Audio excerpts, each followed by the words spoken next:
Well, thank you all for joining us. And I actually wanted to start. You tweeted or posted last night All right. that this was the conversation. And yes, thank you for joining us, Governor, and thank you so much to the WEF for hosting this.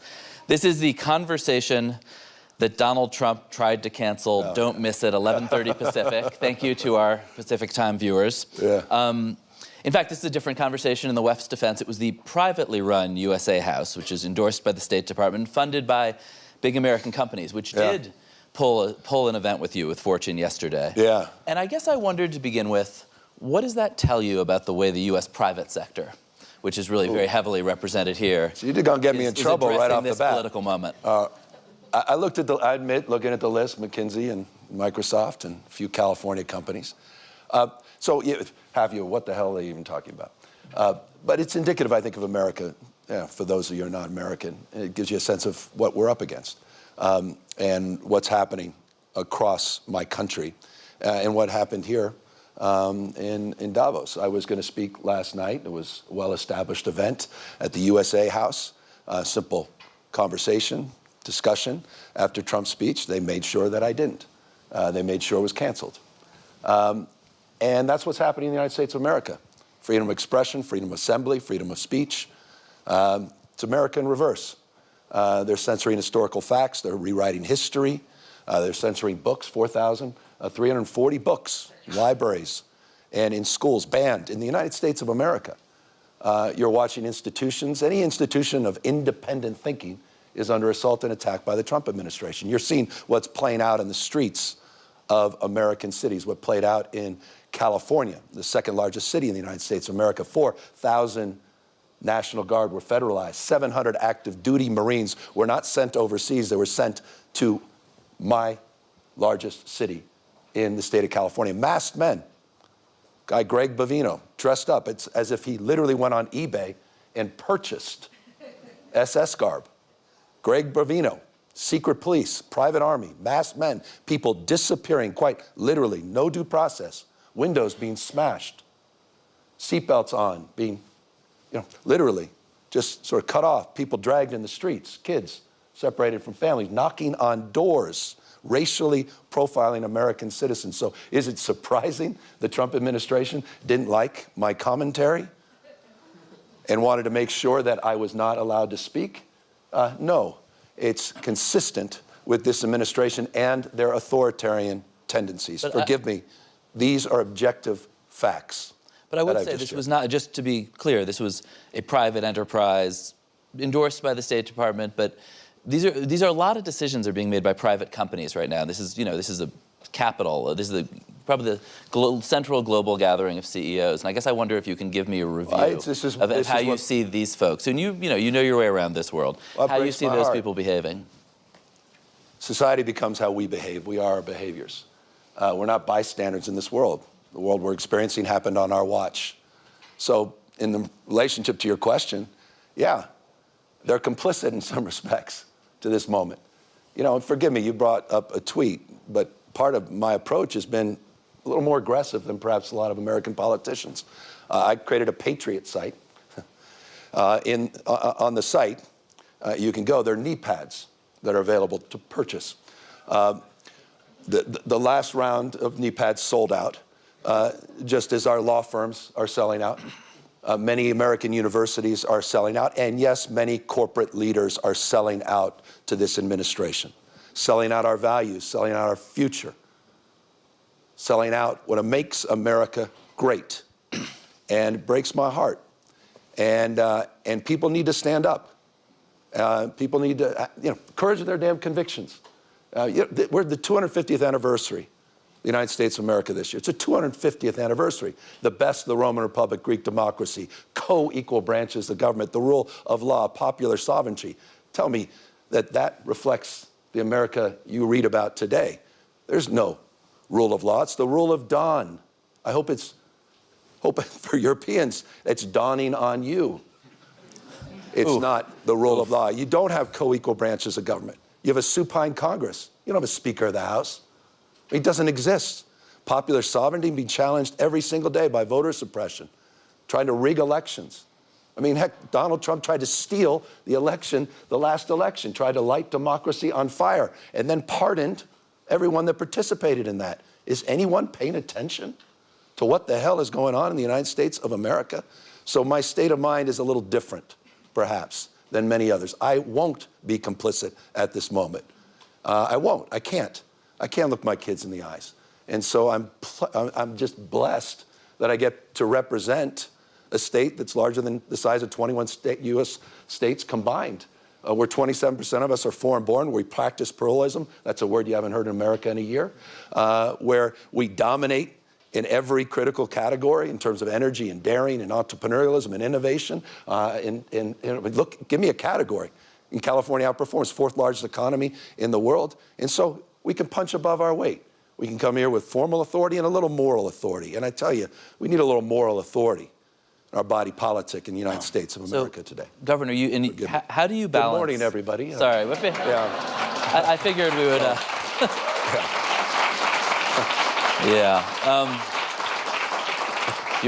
You're a tough interview, Governor. No, I forgive me. And when I think you have chosen a sort of, if you can't beat him, join him strategy to the way you're talking about this stuff. You talk, you're running around distributing knee pads to CEOs, and I think it does. Handing them out. And it does. I do have a few, if you'd like. I don't know. And honestly, it sounds. By the way, I'm not kidding. They're the new Trump signature series knee pads. Yeah, and they are available online. I told you the last one sold out. And I just want to sort of. This is a serious moment. It actually. We laugh. Anyway, these are available and in bulk too. But I want to read you a couple of things the U.S. government has said about you in the last 24 hours or so. How about the U.S. government? The Treasury Secretary. When you put it in the Treasury Secretary described you as Patrick Bateman meets Sparkle Beach Ken. The White House Communications Director. That was the U.S. Secretary of Treasury. I have a couple more, and then you can respond. The White House Communications Director called you Gavin Newsom, and an official White House account, a federal government account, described you with I'd say, very online sexual slur that people here probably don't want to hear at 8:30 in the morning. And you're, in some sense, responding in kind, and waving the knee pads fight around. Fire with fire. Do you think? Should you? I mean, is that kind of discourse from them, good for America? No, it's deeply unbecoming. Come on, of course it is. It's not what we should be doing. But you've got to point out the absurdity. You've got to put a mirror up to this. This is madness. President, you see what he's saying about European leaders, you talking down to people, talking past people. I mean, look, the comments he made yesterday we're not even discussing because you're discussing all the other comments about windmills or whatever else that was happening. Well, he talked about Somalia's community. This is not normal. It's a deviation of normalcy. We've got to call it out. So I put a mirror up to Trump and Trumpism in all caps. And it was ironic because Pravda, Fox News in America, others, they got offended by it. They said, well, where's his mother to wash his mouth out with soap? I said, well, where the hell have you been? You've never said a word about Trump dressing up as the Pope, tweeting out and cosplaying on the world stage. And so the Treasury Secretary talked about a Barbie doll. It was as if he was reading a diary and had just broken up with someone. I mean, that was the Secretary of Treasury using valuable time yesterday on the world stage. Thank you for not sharing that on the official White House account. We're deeply in their head. I think the affordability agenda appears to be, I'm living rent-free in the Trump administration's head.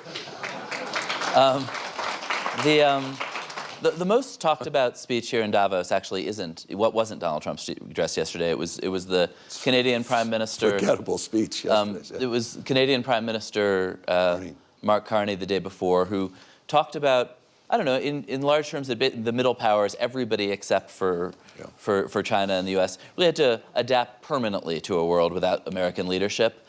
I guess I wonder, I mean, that's in some sense a pretty anti-American point of view. That's a view that America is gone from the world stage, that whether the next president is J.D. Vance, Gavin Newsom, somebody else, this isn't a deviation, as you said. This is permanent. Well, do you buy that? Do you buy Carney's point of view?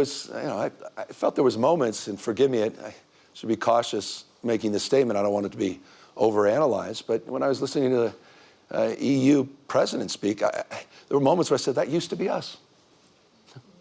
I remember that. So am I surprised by what Carney did?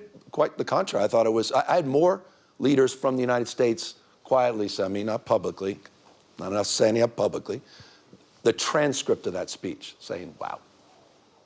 They were, I mean, got in Trump's head yesterday, he brought it up. You know everything about Trump because it's what's not in the teleprompter that tells you everything you need to know about where Trump's head is on things. It was incredibly effective. The markets were more effective. Markets. It's not Mother Nature. Thought of most powerful force on earth with Mother Nature, but it's the markets, particularly the Trump administration. Combine that with the comments of Macron, combine that with the EU commissioner, but the clarity that came from Prime Minister of Canada. But the fact that he went to China, came back with a deal, started introducing low-cost, high-quality electric vehicles, not made in Michigan, Detroit, but overseas into Canada. It says everything you know about the recklessness of America's foreign policy. Everything you need to know. You know it intimately, but it's a remarkable thing to break down 80-plus years of alliances. It takes decades and decades to build trust in organizations, the architecture of that. It takes weeks, tweets, hours, minutes sometimes to destroy it. Destruction is not strength. The Trump administration is weakness masquerading as strength. And people need to understand that. That's reflected in the tweets. That's reflected in canceling people. That's reflected in sending masked men into the American cities. It's reflected at this moment. So I respect what Carney did because he had courage of convictions. He stood up. And I think we need to stand up in America and call this out with clarity. We can lose our republic as we know it. Our country can become unrecognizable in a matter of months, just not years. It is code red, blinking red in the United States of America. So forgive me, I feel this with passion, some indignancy, as someone frankly has taken it for granted all of these years. And it's why I came here to Davos to call it out. And I wish there were more of us doing the same, because there are more of us. And on that, forgive me, I want you to know Donald Trump is an historic president. That's absolutely correct. He's historically unpopular in the United States of America. In every category, he's underwater. He will be remembered in years, not decades. He's not going to run again. Time of life denies that. Not a state of mind, but time of life. But we need to manifest that, and we need to do the hard work. And that hard work includes the difficult work of coming to Davos and calling that out. This is not where I want to be spending, I love you all, my time. Anyway, it's an extension of the conviction I feel about this moment. Talking to a lot of people who, among other things, aren't American, maybe be concerned for America, but are making decisions about their own politics, their own countries. And what Carney's core point was, this is a rupture, this isn't an anomaly, and there's no going back. And do you think that, do you think that a different American leader can bring... I think these relationships are in dormancy, they're not dead. I don't use those binary terms. Don't fall prey to that. That's a bit hyperbolic, and I'm prone to a little of that at times. Dormancy. Look, he's an invasive species, Donald Trump. He's not. He is. He took over the Republican Party. They're just, he's got, a few of them. Lindsey Graham, speaking of the knee pads. I'm sorry. This is tough stuff. It's tough stuff. I don't recognize these people any longer. I used to respect Lindsey. Lindsey, you think what I'm saying about Trump's tough? How about what Lindsey Graham said about Trump? How about the Secretary of State, Marco Rubio? Do you think... these are the same people. And this is why for things to change, we need to change. Do you think and that's why I'm changing my approach. And again, grateful you all took the time. I suppose, do you think post-Trump there's a path back? Because you see this everywhere, the kind of insult politics that you're doing here, which you said you don't really enjoy it. You kind of seem to. I'm just putting a mirror up. I was doing my 10-point plans before, and I don't think any of you would have been here this morning had I done that. Oh, they would have been here. No, because it wasn't working. No, everyone's trying to figure this guy out. How do you, a Mark Carney crowd. Yeah, but it's how do you communicate? How do you respond to this moment?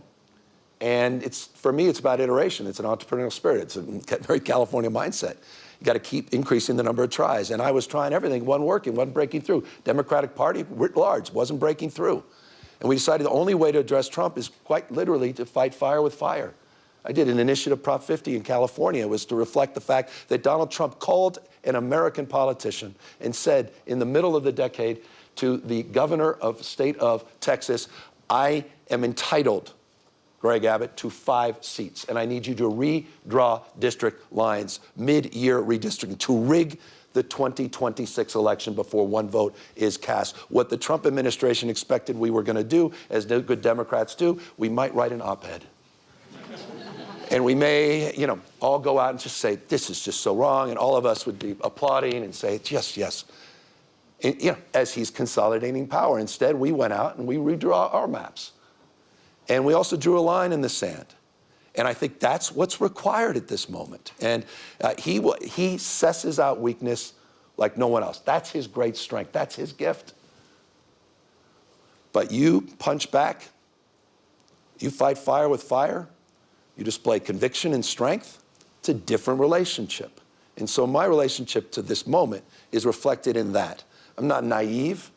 These guys are going to try to take me down, not just my state. I'm not naive about what I've said this morning and how that will be reflected in the official White House account.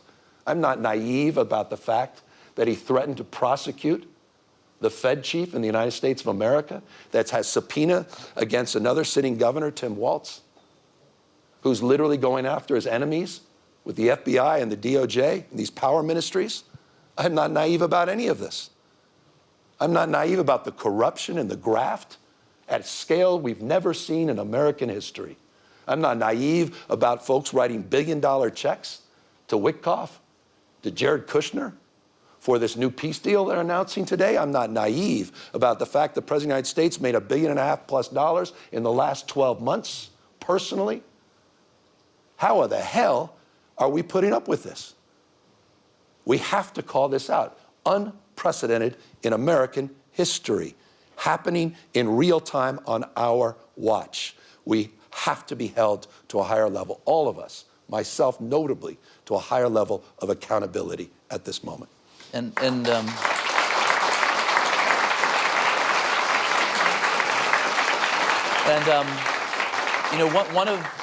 think one of the main reasons that that he has been successful is because the Democratic Party is so discredited in the eyes of so many voters. I have a couple of questions about that. One is big picture about California. People, you're in the midst of a enormous economic boom right now, and yet the state is on one hand running deficits, and on the other, not always delivering services that it's, from education to healthcare that your citizens are delighted with. And I guess I wonder how are voters looking at California, looking at New York, looking at Chicago, supposed to say, yeah, this is the model we want? Well, I'm proud of my state. We have more Fortune 500 companies than any other state in America, more scientists, engineers, more Nobel laureates in my state than any other state in America, the finest system of higher public education in the world.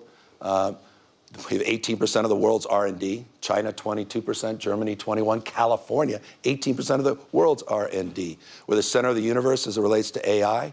California is wonderful, but what about the governance? Well, the governance, we're one of the lowest uninsured rates in America. You mentioned healthcare. We just did our State of Education report, which showed in every category, every classroom, making progress with our test scores. Our investments are paying off. Just did a big State of the State. The idea that these blue states have trouble, are spending more for less results? I don't know. Higher life expectancy, lower infant mortality, lower gun death rates, more productivity, higher wages, higher quality of life. $83.1 billion. That was the net contribution that we provided to the federal government versus red state like Texas that was a taker state of $73.1 billion. So we're producing more and people are, I think, creating more opportunities. So look, are there problems? For instance, you're supporting the mayor of LA for re-election after these terrible fires that a lot of your citizens do feel was in part because of government mismanagement.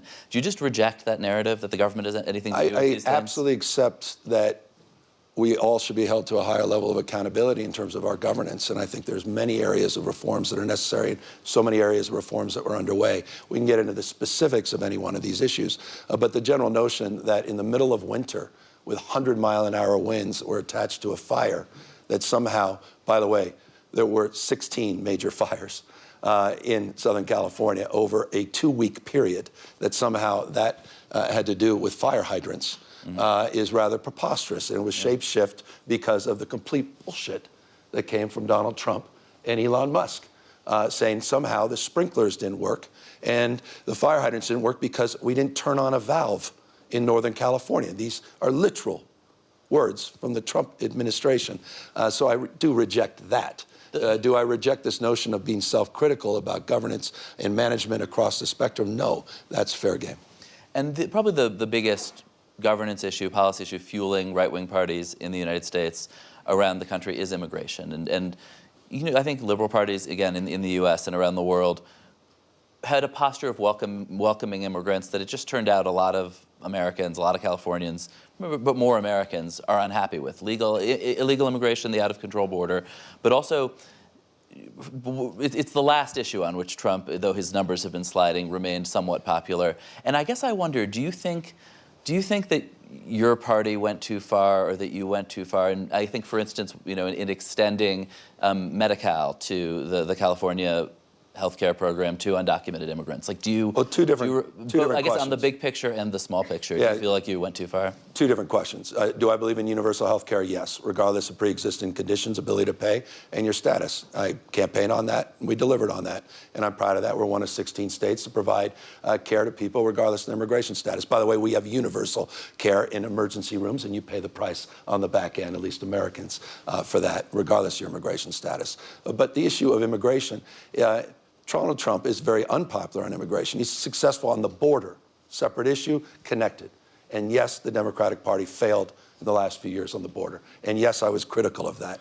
And yes, I put our own National Guard on the border the day I got elected into office in 2019, sent 394 National Guard down to the border. And we were very, very pointed with the Biden administration that we were failing to deliver border security for a number of years. On the larger immigration issue, I happen to share the same old office of Ronald Reagan, governor of California, who decided in his last day in office at the White House, and he gave a love letter to immigrants from around the world. It was a love letter to America and what distinguishes America from the rest of the globe. He talked about Lady Torch, Lady Liberty's torch. And he talked about the vibrancy of newcomers, people coming all over the globe for riches and new beginnings, becoming Americans, and what defines our great nation.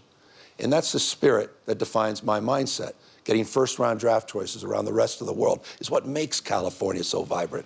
It's because of that diversity, and it's because of people's willingness to dare and to match up with ideas and perspectives and backgrounds to come in to make a go of it, that has made California the 4th largest GDP in the world. But we have failed on the border, and Donald Trump is failing on immigration. His economic policy is not complicated. It's tariffs, which is a regressive tax. It's mass deportations, which is having a major impact on supply chains. And you've seen the American jobless rate. You're seeing it growing, the unemployment rate in America. Besant didn't talk about this. They had the worst jobs numbers in the first year of the Trump administration, outside a recession since 2003. 49,000 jobs a month. The Biden administration last year was averaging 168,000 jobs a month. Inflation is not lowering. It's still at 2.7%. Ask folks what a pound of beef costs in the United States of America, or a brand new car. Everything you heard yesterday was BS. And it's impacted by these policies of tariffs that are impacting ranchers and farmers and small business folks. A major tax that they celebrate, collecting, which is ironic from the Republican Party. And the third leg of the stool is a massive tax cut away from the wealthy and the privileged, taxing now the burden on small businesses and working folks. That's the policy, easily described, of America's economic strategy. And it's a failed strategy, and the impacts of that strategy are being felt all throughout the United States of America, including my state that has been disproportionately impacted by these policies. So I'm very critical of those.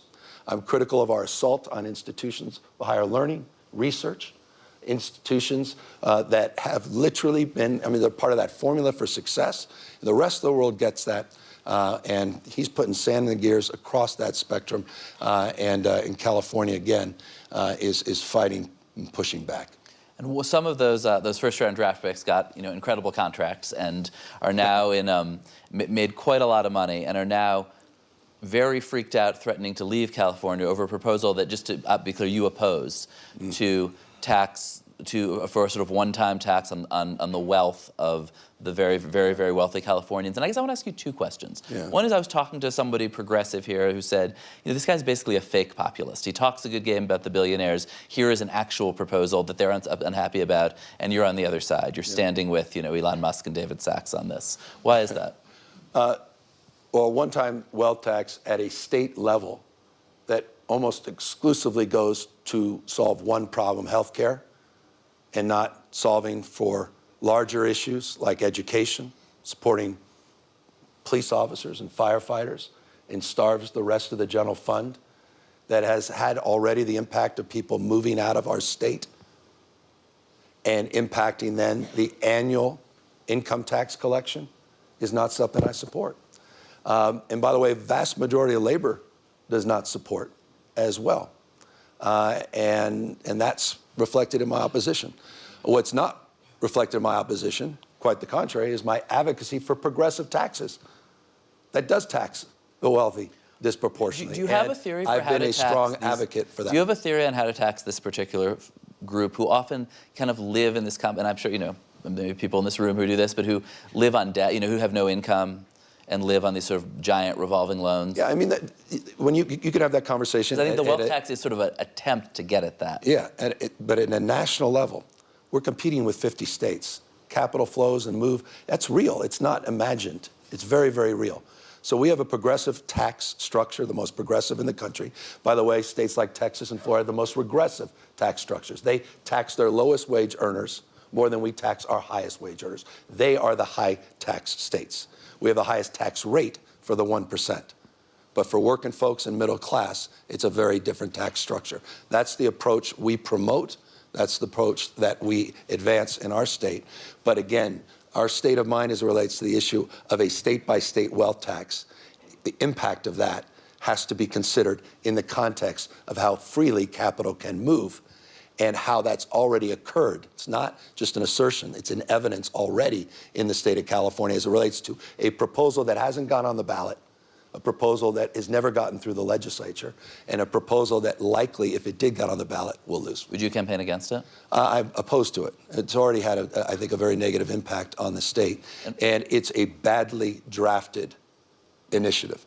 Again, that literally takes teachers and takes our educational system out of any consideration of support and impacts other parts of our general fund. It is a flawed initiative. And then I think conversely, these folks who control a ton of capital, and as you said, some are actually already leaving, have been leaving. How do you, over this, but I think also over a sense that California, that Democratic leadership broadly, complains about billionaires a lot, does not give them the love and respect that they feel that they're entitled to. You talk to these folks. Some of them support you, some don't. But what are you saying as you call people up and say, "Hey, please don't leave California"? What's your Well, California's population, 3 years in a row, continues to grow, and so does our footprint as it relates to more Fortune 500 companies than we've had in over 2 decades. And our innovation ecosystem and startup ecosystem is second to none. We have half of the country's unicorns in our state. The largest market cap private sector company, OpenAI, just headquartered in San Francisco. They could have chosen any other state in the country. Look, I don't begrudge other people's success. I've never been that kind of Democrat. But I also recognize in a world, businesses can't thrive in a world that's failing. 10% of the wealth is concentrated, or rather 2/3 of the wealth in the United States is concentrated in the hands of just 10%. 10% of our consumer spending. The imbalance, it was Plutarch who said it to the Athenians 2,000 years ago. The imbalance between the rich and the poor is the oldest and most fatal ailment of all republics. Fast forward today. So this concentration, it's a very real issue, and we're going to have to address that. But we have to address it, I think, very thoughtfully and systemically, and I think we have to have it through the lens of a national reform. What we've done is the exact opposite with H.R. 1, which is going to explode deficits in the United States of America and debt. And again, it's transferred the tax burden to small businesses, farmers, and ranchers. It is an abomination, and it's a policy, unfortunately, the Trump administration is very proud of. Do you think a national reform is enough? I mean, a lot of this capital is really global. This is a challenge for all of us across the globe. And so the challenge is, do you have a redistribution mindset or a predistribution mindset? Do you have a progressive tax structure that can balance these things? And this is the iteration in the state of California. And this is our approximation. And I think California's figured it out in many respects.